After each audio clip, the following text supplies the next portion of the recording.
I could not believe what I was hearing. I asked if he was seriously planning to leave his heavily pregnant wife alone. His answer shocked me. He said I had neighbors, ride-share apps, and a hospital nearby. According to him, I would be fine. His parents agreed. His mother told me I was acting helpless. His father said women had babies every day and there was no reason Ryan should cancel a trip he had already paid for. That conversation changed something inside me. For the first time, I saw exactly where Ryan learned his selfishness. A few days later, my neighbor Grace stopped by with homemade soup. She noticed how exhausted I looked and asked who would take me to the hospital if labor started. I wanted to say my husband. Instead, I hesitated. Grace immediately understood. She placed a hand on mine and told me to call her anytime, day or night. That simple gesture gave me more comfort than Ryan had given me in weeks. The morning everything fell apart started with the sound of suitcase wheels rolling through the hallway. Ryan was getting ready for his trip. I woke up feeling uncomfortable and told him something did not feel right. He dismissed my concerns and said I was probably anxious. Then he loaded his luggage into the SUV and prepared to leave. I asked him one last time to stay. Not forever, just until our son was born. Ryan looked annoyed. He said he could not organize his life around my anxiety. A few moments later,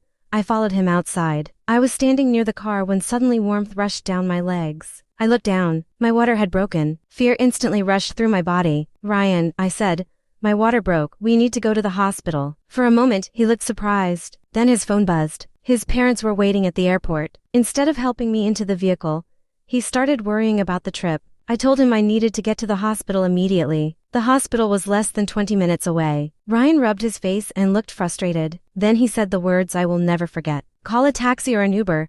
The tickets are non-refundable. I honestly thought I had misunderstood him, but I had not. My husband was leaving for a vacation while I was actively in labor. I begged him to take me. He refused. He even blocked me from getting into the SUV because he did not want me getting the seats dirty. At that moment, something inside me broke. I stopped arguing. I stopped begging. I stopped expecting him to choose us. Ryan climbed into the SUV and drove away. I stood there alone in the driveway, having contractions and realizing my marriage was over. Fortunately, someone had witnessed everything. My neighbor Grace. When I called her, she rushed over immediately. She helped me into her car and drove me to the hospital. Unlike my husband, she never complained. She never hesitated. She simply showed up. Hours later, after a difficult labor, my son was born healthy. The moment I held him in my arms, everything changed. Nothing else mattered. Not Ryan, not the trip, not the betrayal, only my son. My parents flew in as quickly as they could and supported me through the entire experience. Meanwhile, Ryan started calling nonstop. At first, I thought he wanted to know if the baby was healthy. I was wrong. His first concern was not me. His first concern was himself. A video had surfaced online. What Ryan did not know was that Grace's doorbell camera had recorded everything. It captured my water breaking, the argument, and Ryan driving away after telling his laboring wife to call an Uber